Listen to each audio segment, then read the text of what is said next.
juste pour introduire les choses. Donc, comme je vous le disais au début, hein, l'objectif, c'est vraiment de pouvoir bien manger. Hein, de se faire, voilà, que l'alimentation, ça puisse être un vrai plaisir. Alors, quoi de mieux pour parler du bien manger que quelqu'un qui est un vrai spécialiste du bien manger et qui sait faire ça hyper bien, que de demander à Nicolas Corot, qui est le chef de la Butte, restaurant étoilé à Plouidère, que de nous en parler, surtout qu'il est vraiment passionné, il fait ça hyper bien. Et voilà, c'est aussi une autre manière, une autre approche que nous, médecins, de parler du bien manger et de façon peut-être même sûrement, et c'est sûr, j'en suis persuadé, beaucoup plus sympa et beaucoup plus imagé que nous. Voilà, donc je te laisse la parole, Nicolas, et merci beaucoup d'être avec nous cet après-midi. Attends, on t'entend pas, le micro est coupé. Est-ce que vous m'entendez bien? Est-ce que vous m'entendez bien? Oui, parfaitement bien. Oui, ok, super. Bonjour à tous. Merci Pierre pour tous ces beaux compliments. Mais voilà, je sais pas, je suis pas le meilleur, mais en tout cas, j'essaye de faire les choses le plus justement et avec le plus de bon sens possible. Et voilà, c'est vraiment ce qui est important dans la cuisine. Aujourd'hui, je crois qu'il faut raisonner avec simplicité. En plus, on a traversé 2-3 mois un petit peu compliqués, mais qui ont donné encore plus de sens à cette bonne alimentation. Alors, quand on entend bonne alimentation, pour nous, on parle en tout cas pour moi, cuisinier, c'est 1, se faire plaisir, 2, c'est faire du bien à son organisme, et 3, c'est aussi veiller à ce qui se passe autour de nous et à faire du bien à la planète. Alors, quand je dis faire du bien à la planète, ça fait toujours un petit peu très écolo. Et alors, c'est pas l'idée globale que je veux en donner, mais il faut avoir beaucoup de bon sens sur la manière dont on se nourrit. Voilà, on a des cultures autour de nous, on doit être sensible à ce qui se passe autour de nous pour se nourrir, et c'est ça qui est très important. Alors, bien sûr, il y a des choses qui sont essentielles quand on veut bien manger. C'est déjà de travailler avec les saisons. Parce qu'on sait tous qu'aujourd'hui, voilà, on a des légumes en hiver, au printemps, en été et à l'automne, et que ce n'est pas forcément les mêmes légumes. Et que quand on mange une tomate au mois de janvier, elle aura pas du tout, alors une tomate en plus qui va venir d'Espagne ou du Nord Maroc, elle aura pas du tout le même goût qu'une tomate qui va pousser là dans nos jardins fin juin ou début juillet, et qui va durer d'ailleurs jusqu'au mois d'octobre ou au mois de novembre. Donc, cet esprit de bon sens, il est là. C'est de se recoller, de se recoller aux saisons. Mais ça, c'est un petit peu se reconnecter en fait tout simplement avec la nature, avec ce que la nature nous offre, et de consommer ce que la nature nous offre au bon moment. Et quand on fait ça, on retrouve quelque chose qui est essentiel, et c'est le goût en fait, tout simplement. Vous aurez beaucoup moins de travail à faire en cuisine si vous mangez des produits de saison, si vous mangez des produits, alors encore mieux si vous connaissez les producteurs, encore mieux si vous allez les chercher à la ferme, c'est sûr, mais vous aurez moins de travail à faire parce que vous allez avoir des aliments qui déjà, avant d'être cuisinés, ont du goût et ont de la fraîcheur, et ça c'est très important pour bien manger. Alors quand je vous parle d'aller chercher vos légumes chez le producteur, c'est pas facile pour tout le monde parce que quand on vit en milieu urbain, c'est pas simple, mais il y a plein de belles actions qui ont été faites là, et je crois que cette histoire de Covid-19, elle va faire et elle est en train de faire avancer ce mode d'alimentation qui est beaucoup plus en connexion avec les producteurs parce qu'ils ont mis plein de choses en place là. Donc regardez, soyez curieux, allez un petit peu sur Internet, regardez autour de vous, regardez, allez sur les marchés, et il y a souvent en fait des producteurs qui proposent des paniers ou de vous livrer ou plein de choses comme ça. La livraison, c'est vraiment quelque chose qui est en train de se mettre en place là, et je trouve ça vraiment génial parce que vous pouvez avoir des beaux cajots de légumes directement chez vous.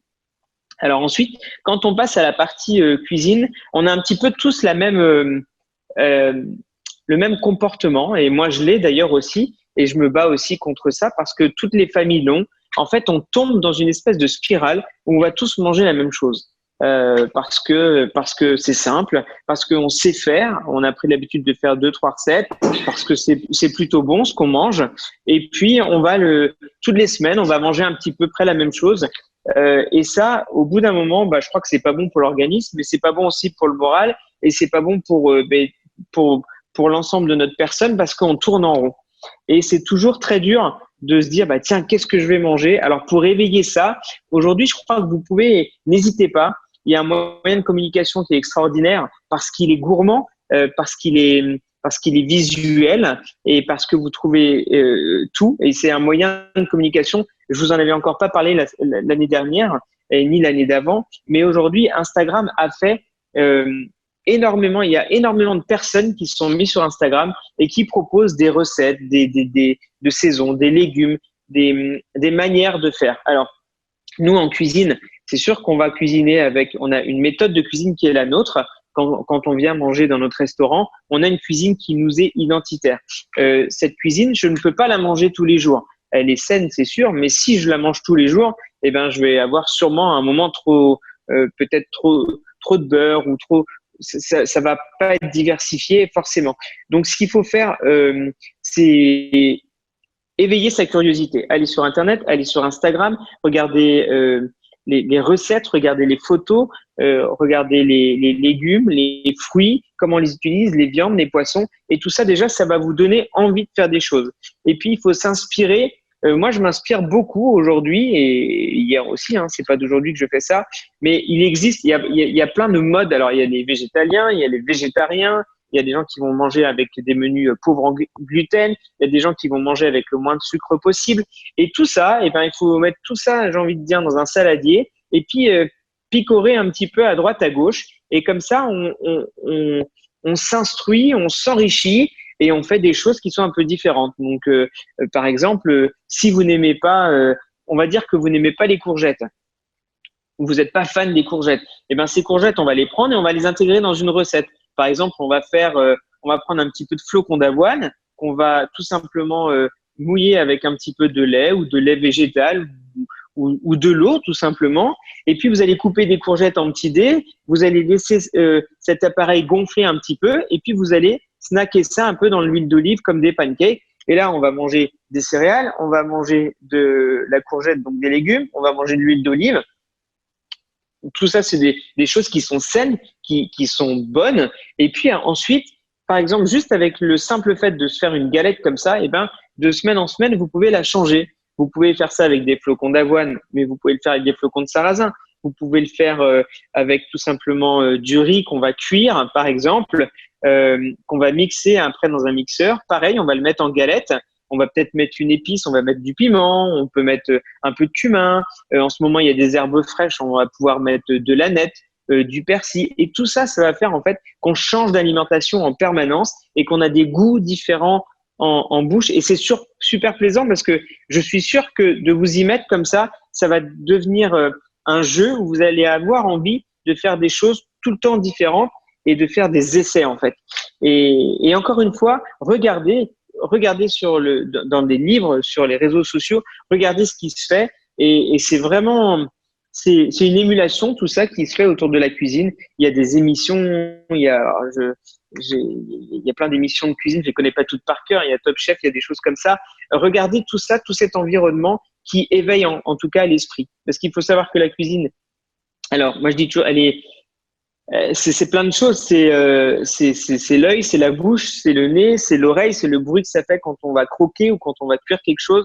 Donc tout ça, c'est des envies qu'on se crée et voilà, c'est infini. Donc après, une fois que je vous ai parlé de tout ça, donc de ce mode d'alimentation où on soit vraiment au plus près de la saisonnalité, de ses producteurs, il y a qu'est-ce qu'on fait d'un légume, comment on fait pour le manger en entier, comment on fait pour le manger différemment. Une carotte, vous pouvez la cuire avec un petit peu de beurre, tout simplement, à couvert dans une casserole. C'est un moyen de manger une carotte, mais vous pouvez aussi la manger crue. Vous pouvez en salade. Vous pouvez aussi la couper et puis la mettre avec un petit peu de sel dans un bocal et la fermenter pendant 15 jours. Et ensuite, vous allez avoir une carotte fermentée qui a un goût complètement différent.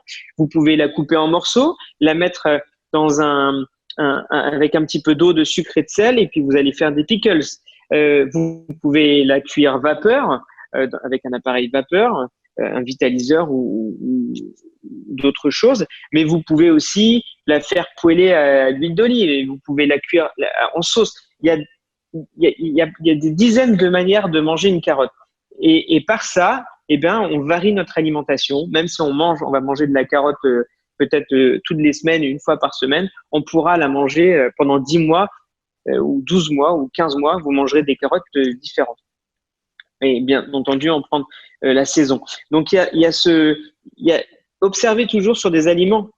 Tout aliment, vous pouvez manger des aliments crus, vous pouvez manger des aliments cuits, vous pouvez manger les mêmes aliments fermentés. Aujourd'hui, vous pouvez, avec simplement un petit peu de sel, fermenter tous vos légumes dans des bocaux et vous allez avoir des choses qui vont être extraordinaires. Vous pouvez, par exemple, prendre des pois chiches. Sur les pois chiches, vous pouvez faire de l'houmous avec et vous pouvez l'assaisonner avec ce que vous voulez, mais vous pouvez faire aussi, par exemple, comme des falafels que vous allez laisser fermenter pendant une nuit. Vous allez aussi avoir un goût différent. Ça, ensuite, vous pouvez les cuire au beurre, vous pouvez les cuire à l'huile d'olive. Si vous êtes plutôt d'un côté sucré, vous pouvez utiliser pour changer de l'huile de coco. Par exemple, vous allez faire un pancake chez vous un dimanche matin. Eh ben, au lieu de mettre du beurre, mettez de l'huile de coco. Vous allez avoir quelque chose de différent. Au lieu de mettre un œuf, remplacez l'œuf par de la compote ou par une banane. Vous allez avoir quelque chose de différent encore.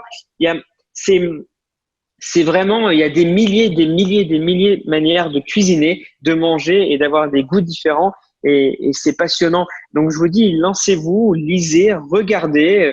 Si vous n'avez pas envie de lire, regardez juste des photos. Et puis, tout ça, ça va vous inspirer. Ça va vous donner tout simplement envie de manger. Mais je crois que la chose essentielle qu'il faut retenir, c'est la cuisine, c'est pas compliqué. Ça peut être des choses très simples. Encore une fois, je vais prendre là en ce moment, on a des courgettes, on a des carottes, on a encore des petits pois. Et ben des petits pois, vous pouvez les faire revenir dans un petit peu de beurre. Vous pouvez les cuire à couvert avec un petit peu de beurre, mais vous pouvez aussi ajouter un petit peu de menthe dans ces petits pois ou de la coriandre ou un piment. Vous pouvez les écraser pour en faire une purée ou les passer au mixeur avec un petit peu de crème ou avec un petit peu d'huile d'olive ou avec un petit peu de beurre ou avec de l'huile de cameline ou de l'huile de colza. Et tout ça, ça va vous donner des goûts différents. Il n'y a pas que l'huile d'olive, il n'y a pas que le beurre, il y a de l'huile de chanvre, il y a des dizaines et des centaines de produits à utiliser. Et pour réveiller tout ça, et ben parcourez les marchés, parcourez aussi un petit peu les supermarchés. Alors je suis pas très copain avec la grande distribution parce que c'est pas toujours signe de qualité, mais maintenant je crois que les chaînes ont fait beaucoup d'efforts et on trouve des rayons quand même spécialisés avec des choses de qualité et des choses de producteurs locaux. Allez voir dans les magasins bio aussi qui sont riches en idées parce que c'est des moyens différents de s'alimenter. Donc voilà, je pourrais rester avec vous 2 heures et vous raconter plein de choses. Mais encore sur les cuissons, voilà, il y a de la cuisson à basse température.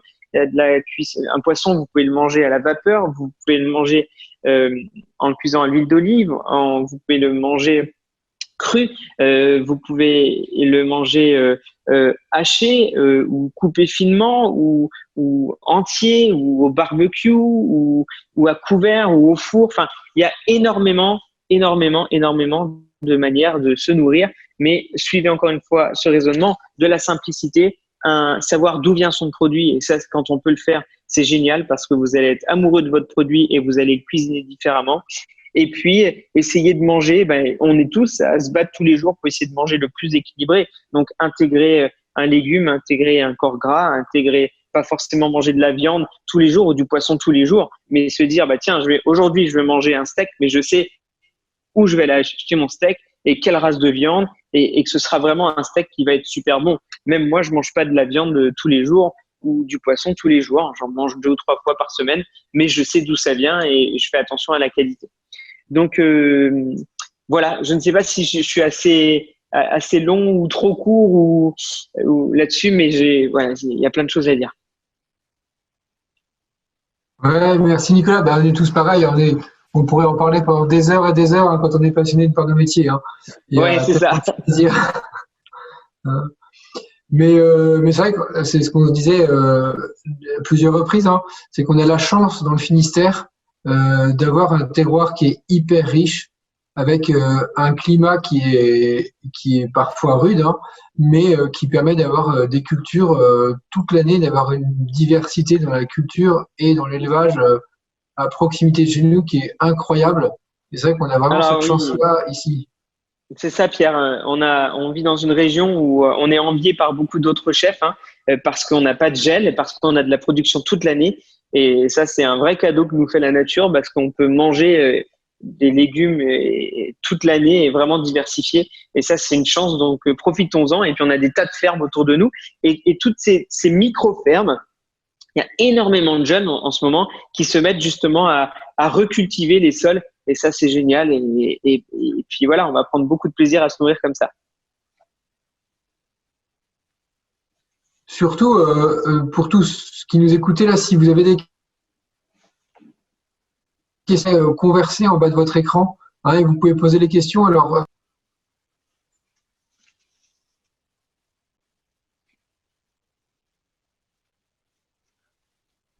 Pierre, on ne t'entend plus.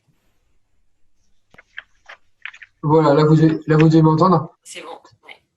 N'hésitez pas à poser les questions sur le chat, comme ça Angélique pourra nous les faire parvenir et on y répondra au mieux.